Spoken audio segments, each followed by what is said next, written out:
ध्यान देंगे इसमें हम जो प्रकाश का परावर्तन और अपवर्तन चैप्टर पढ़ा उसके ऑब्जेक्टिव्स पर विचार करें। पहला प्रश्न आप देखें, दिया हुआ है दाढ़ी बनाने में कौन सा दर्पण उपयुक्त है। ऑप्शन है अवतल, उत्तल, समतल और इनमें से कोई नहीं। तो सबसे पहला बात है कि दाढ़ी बनाने के लिए जो नाई होता है, दाढ़ी बनाता है, उसको दाढ़ी बड़ा बड़ा दिखे, तो इसके लिए ऐसा प्रतिबिंब अवतल दर्पण में होता है। इसलिए यह जो है वह कहाँ है, ए नंबर में है, इसलिए एक का ए अवतल दर्पण हुआ। पुनः आइए दूसरा प्रश्न है, गोलीय दर्पण में फोकसांतर वक्रता त्रिज्या का कितना गुना होता है। ध्यान दीजिएगा, वक्रता त्रिज्या फोकसांतर वक्रता त्रिज्या का, यानी आप पढ़ते हैं एफ बराबर r/2, यानी r/2 का मतलब क्या हुआ, हाफ गुना, यानी इसका आंसर हुआ सी। ठीक है। अब उसके बाद जो है हम तीसरा प्रश्न को देखते हैं। तीसरा प्रश्न है, यदि उत्तल लेंस का फोकसांतर, यदि उत्तल लेंस का फोकसांतर दिया हुआ है 50 सेंटीमीटर, तो कहता है कि उस लेंस की क्षमता कितनी होगी, है ना। तो उस लेंस की क्षमता कितनी, चूंकि उत्तल लेंस का पॉजिटिव होता है और हम एक सूत्र के माध्यम से जानते हैं कि जो क्षमता होती है P = 1/f, P = 1/f, या आप उसको कह सकते हैं 100, अगर सेंटीमीटर में है, एफ सेंटीमीटर में है, तो उसका सूत्र होता है 100/f। तो आप देखिए 100/50 क्या हो गया इसका आंसर, 3 का जो है आंसर क्या हुआ, +2d, तो ये हुआ।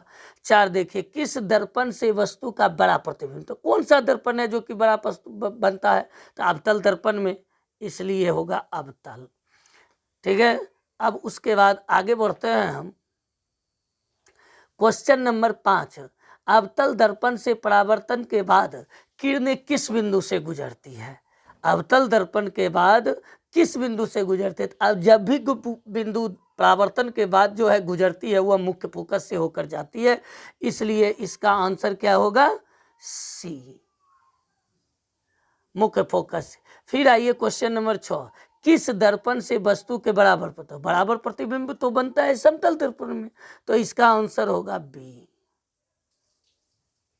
फिर हम आगे बढ़ते हैं और उसके बाद आइए क्वेश्चन नंबर 7 देखिए, प्रकाश के परावर्तन या अपवर्तन के कितने नियम। प्रकाश के परावर्तन और अपवर्तन के कितने नियम है, कितने नियम है, तो 2, तो इसका आंसर होगा 2, ए नंबर।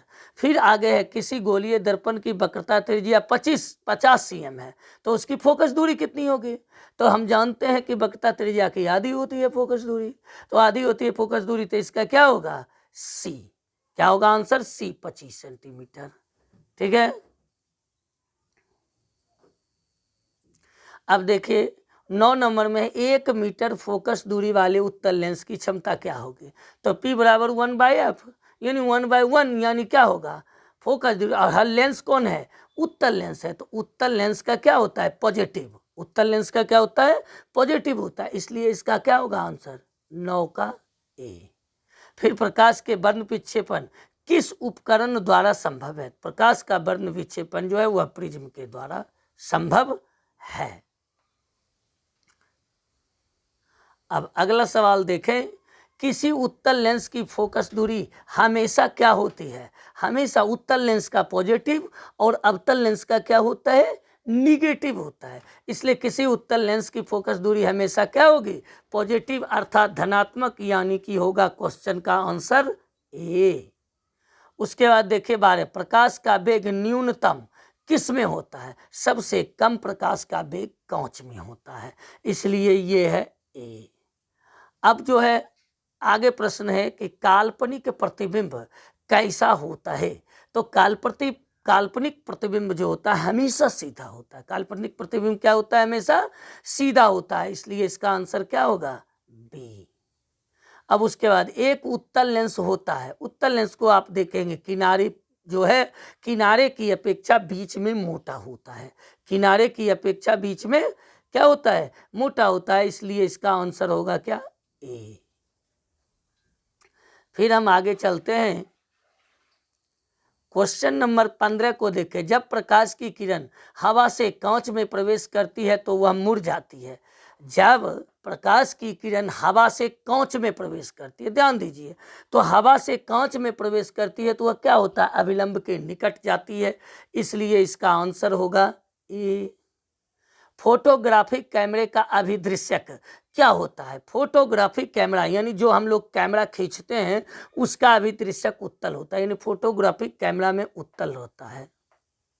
ये हुआ 16। आइए 17 नंबर प्रश्न है, निर्गत किरण एवं अभिलंब के बीच का कोण क्या होता है। तो अब निर्गत किरण से या निर्गत कोण कहें या परावर्तन कोण कहें, बात हुआ बराबर, तो इसको कहते हैं परावर्तन कोण। 18 अवतल लेंस के आवर्धन के लिए क्या होता है, लेंस है, दर्पण में आपने पढ़ा आवर्धन का -v/u और लेंस में हो जाता है माइनस खत्म v/u, यानी इसका आंसर होगा सी। फिर उसके बाद चलते हैं क्वेश्चन नंबर 19 को आप देखें। क्वेश्चन नंबर सरल सूक्ष्मदर्शी में किसका उपयोग होता है, सरल सूक्ष्मदर्शी में उत्तल लेंस का उपयोग होता है, जो कि आप लोग कंपास उम्पास में भी देखते हैं या अमीन के पास आप लोग देखते हैं नक्शा देखने के लिए उसको किया जाता है, तो इसमें उत्तल लेंस का प्रयोग होता है। और उसके बाद है निर्वात में प्रकाश की चाल। तो निर्वात में प्रकाश की चाल हम जानते हैं 3 × 10⁸ मीटर प्रति सेकंड होता है, जो कि आंसर है बी में, अतः इसका आंसर होगा